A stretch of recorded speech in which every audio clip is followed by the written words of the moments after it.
Hello students, dihydric alcohols हम लोग discuss करेंगे मेथड्स ऑफ प्रिपरेशन। तो उसमें एक मेथड और है, that is the bimolecular reduction of carbonyl compound.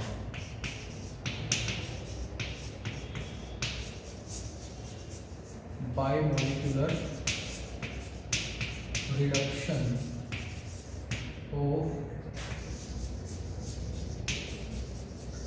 carbonyl compounds.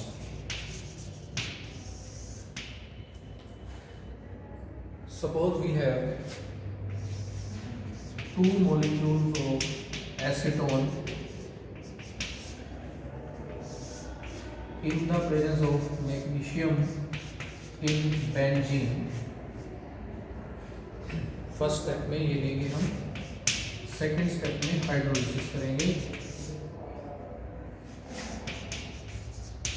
तो आपको ये मिलेगा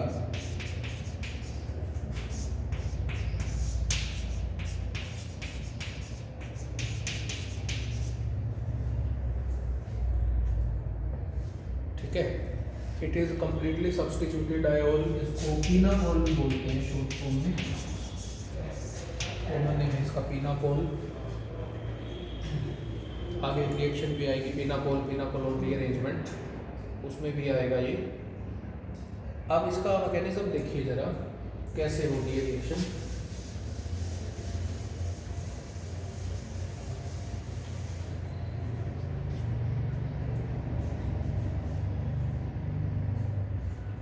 देखो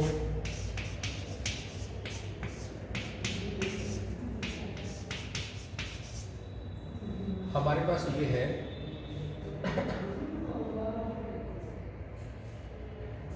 एसीटोन, इसको मिलेंगे 2 इलेक्ट्रॉन्स। ये कहाँ से आएंगे? From magnesium. इसके 2 मोल हमने लेने हैं। ये इलेक्ट्रॉन्स यहाँ अटैक करेंगे, ये बॉन्ड टूट के ऊपर चला जाएगा ऑक्सीजन के पास। आपको मिला 2 मोल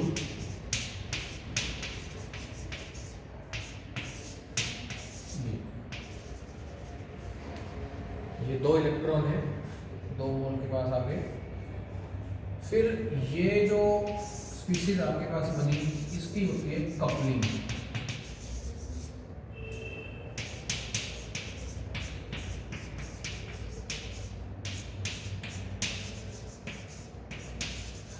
इससे आपको ये लिखना है, कपलिंग हो गई। कार्बन का जो ये ओल्ड इलेक्ट्रॉन था, इन्होंने बॉन्ड बना लिया। सेकेंड स्टेप में हम क्या करते हैं, इसको हाइड्रोलाइज करते हैं, वाटर के साथ रिएक्शन करते हैं, तो ये कन्वर्ट हो जाता है पीनाकोल में।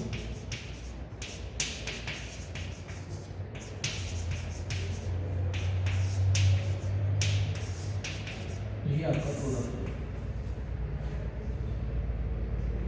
This is the mechanism.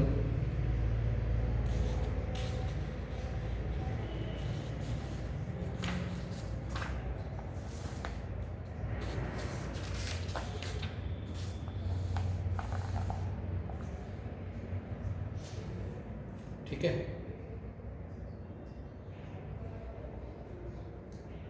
इसके बाद हम लोग ग्रिग्नार्ड रिएजेंट की हेल्प से भी इसको प्रिपेयर कर सकते हैं।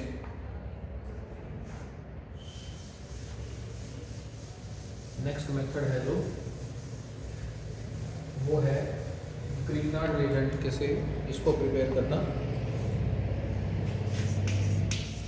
Reaction of डाईकीटोन्स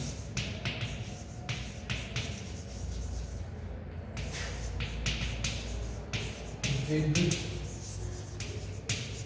Grignard reagent।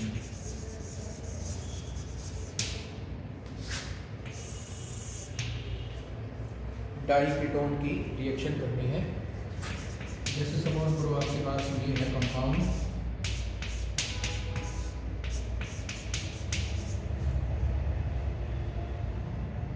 ठीक है। ये डाईकीटोन हो गया ना, 2 कीटोन ग्रुप आ गए। इसको 2 मोल RMgX के साथ रिएक्ट करा, सॉरी। तो RMgX में जब रिएक्शन करते थे आप ग्रिग्नार्ड रिएजेंट के साथ, तो मैग्नीशियम पे पॉजिटिव, R पे पार्शियल नेगेटिव। R का अटैक कहाँ होता है? कार्बन पे। बॉन्ड टूट के कहाँ चला जाता है? यहाँ। ये 2 मोल है जो वो यहाँ रिएक्ट होंगे। आपको क्या मिला?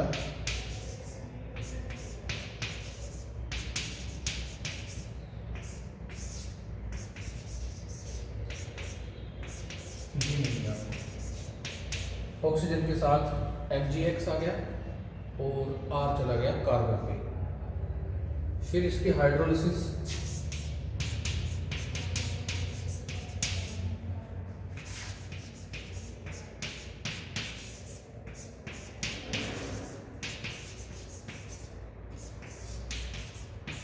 ये हो गया आपके पास डायोड।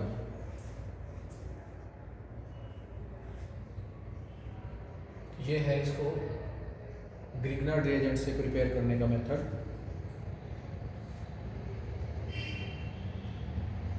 ठीक है, अब इनकी केमिकल रिएक्शंस देखिए कुछ। Chemical reactions of diols. तो डायोड्स की केमिकल रिएक्शन मोर और लेस तो सिमिलर ही है as that of monohydric alcohols. तो हम कुछ रिएक्शंस डिस्कस करते हैं। जैसे फर्स्ट वन है एसिडिक नेचर। अल्कोहल्स के केस में देखो हमने डिस्कस किया था कि अल्कोहल्स आर एसिडिक। कैसे पता चला था? हमने अल्कोहल्स की रिएक्शन की थी विद एक्टिव मेटल्स, तो अल्कोक्साइड बने थे प्लस में हाइड्रोजन गैस। तो वही चीज़ हम यहाँ पढ़ेंगे। जैसे ये रिएक्शन है सोडियम के साथ 50 डिग्री सेल्सियस पे, तो फर्स्ट स्टेप में आपके पास ये बन गया। सेकंड स्टेप में सेकंड जो H है वो भी निकल जाएगा।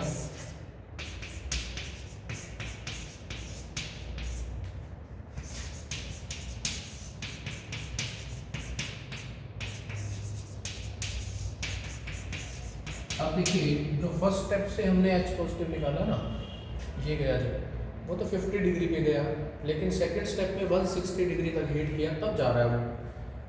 तो ऐसा क्यों है? मतलब सेकंड स्टेप जो है वो थोड़ा स्लो है एज कम्पेयर टू फर्स्ट। या यूँ कहिए कि ये H पॉजिटिव जो है, ये प्रोटॉन का निकलना इसके निकलने से थोड़ा सा डिफिकल्ट हो रहा है। रीज़न ये है, देखो ये बन गया आपके पास एल्कोक्साइड। अब यहाँ ऑक्सीजन पे क्या है? नेगेटिव चार्ज आ गया। एल्कोक्साइड का कैसा इफेक्ट होता है? Positive inductive effect. तो यहाँ से इलेक्ट्रॉन ये रिलीज करेगा, वो इलेक्ट्रॉन मूवमेंट करके कहाँ आएंगे? सेकंड ऑक्सीजन की तरफ। देखो वैसे क्या होता है कि ऑक्सीजन और हाइड्रोजन का जो बॉन्ड होता है उसमें ये इलेक्ट्रॉन यहाँ ऑक्सीजन अट्रैक्ट करता है, तभी तो प्रोटॉन रिमूव होता है। सेम यहाँ हुआ, लेकिन सेकंड स्टेप के लिए क्या हो गया? यहाँ पे नेगेटिव चार्ज जो आया ना, वो फ्लो होके इस तरफ आ रहा है। इसका मतलब ऑक्सीजन का ध्यान यहाँ इस एक्स से कुछ हटेगा ना, क्योंकि उसको इलेक्ट्रॉन डेंसिटी यहाँ से भी मिल रही है। इसलिए सेकंड जो H पॉजिटिव है या सेकंड जो प्रोटॉन है उसका निकलना डिफिकल्ट हो गया, तो हमें उसको ज़्यादा 160 डिग्री तक हीट करना पड़ा। समझ गए बात?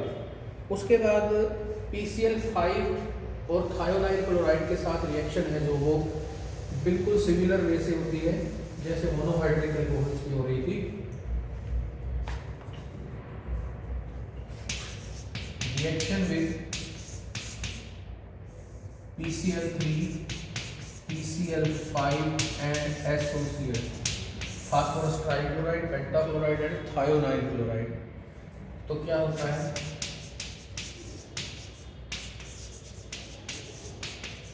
PCl5 से रिएक्ट करोगे जब इसको, तो क्या बनेगा? हाइड्रोक्सी ग्रुप की जगह क्लोरीन आ जाएगा दोनों जगह पे। ऐसा ही हो रहा था पहले भी। 2 मोल POCl3 plus HCl, same reaction थी। इसके भी 2 मोल ही बनेंगे, पहले 1 मोल बन रहा था। अगर इसी की रिएक्शन आप करते हो थायोनाइल क्लोराइड के साथ SOCl2 के साथ, तो क्या होता है? इसके भी 2 मोल लगेंगे।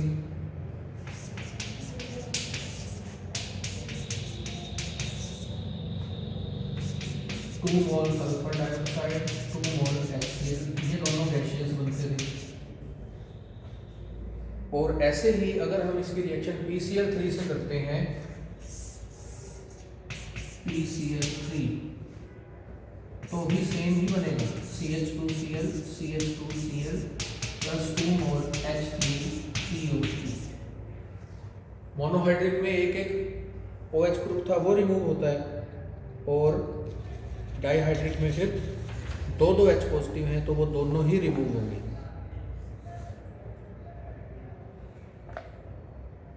उसके बाद है HCl के साथ रिएक्शन, हाइड्रोक्लोरिक एसिड के साथ रिएक्शन विद HCl। तो ROH की रिएक्शन जब हमने करी थी मोनोहाइड्रिक अल्कोहल्स में, तो अल्काइल क्लोराइड बने थे। उसी तरह से यदि आप इसको HCl के साथ रिएक्ट करते हैं 160 degree Celsius, CH2Cl CH2OH। Secondly HCl at 200 degree Celsius, CH2Cl CH2Cl। अब यहाँ पर भी जो सेकंड क्लोरीन है, देखिए वो आया है ना, जब वो 200 डिग्री पे हीट करने पे आएगा। ऐसा क्यों है? देखिए, जैसे एक OH ग्रुप आपने रिप्लेस किया और इसकी जगह क्लोराइड लगा दिया, ये इससे क्या होता है फिर?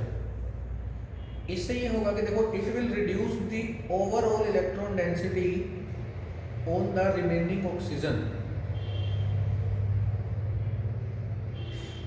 देखिए ध्यान से समझिए, HCl से होगा क्या कि जो OH होता है हाइड्रोक्सिल ग्रुप, ये यहाँ से H पॉजिटिव लेगा और प्रोटोनेशन होगी। जैसे ये है ना, जो यहाँ पे मैंने ये चीज आपको समझाई है, ये यहाँ से इस प्रोटॉन को लेगा, ये जो मैंने बताया।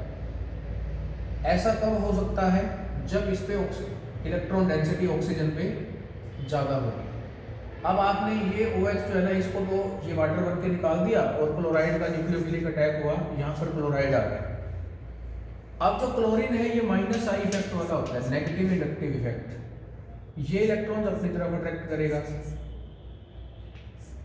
बदले में यहाँ से इलेक्ट्रॉन की मूवमेंट क्लोरीन की तरफ होना शुरू हो जाएगी, जिस वजह से ये जो ऑक्सीजन है इस पर जो इलेक्ट्रॉन डेंसिटी है वो डिक्रीज हो जाएगी। डिक्रीज होगी तो ये जो प्रोटोनेशन है वो डिफिकल्टी से होगी। अगर प्रोटोनेशन डिफिकल्टी से होगी तो ये वाटर बन के निकलेगा भी डिफिकल्टी से, और अल्टीमेटली फिर हमें हाई टेम्परेचर देना पड़ेगा। फिर से समझिए रिएक्शन कैसे होती है। फर्स्ट स्टेप में प्रोटोनेशन होता है, सेकंड स्टेप में क्लोराइड का न्यूक्लियोफिलिक अटैक होता है। अब प्रोटोनेशन कब होगी? जब ऑक्सीजन पे इलेक्ट्रॉन डेंसिटी रहेगी। आपने पहले तो प्रोटोनेशन करके इसको निकाल दिया और यहाँ पर क्लोराइड सब्स्टिट्यूट करवा दिया। अब क्लोरीन जो है इसका माइनस आई इफेक्ट होता है, नेगेटिव इंडक्टिव इफेक्ट। ये इलेक्ट्रॉन अपनी तरफ अट्रैक्ट करेगा तो अल्टीमेटली इस ऑक्सीजन से इलेक्ट्रॉन का फ्लो क्लोरीन की तरफ हो रहा है ना, फिर बदले में क्या होगा, इसके ऊपर इलेक्ट्रॉन डेंसिटी रिड्यूस हो जाएगी। रिड्यूस होगी तो इसकी प्रोटोनेशन डिफिकल्टी से होगी, तो सेकेंड क्लोराइड है जो वो डिफिकल्टी से आएगा। इसलिए हमें इसको हाई टेम्परेचर पे हीट करना पड़ेगा। एग्री? तो इस लेक्चर में हम इतना ही पढ़ते हैं, बाकी फिर हम नेक्स्ट लेक्चर में कंटिन्यू करेंगे। Thank you.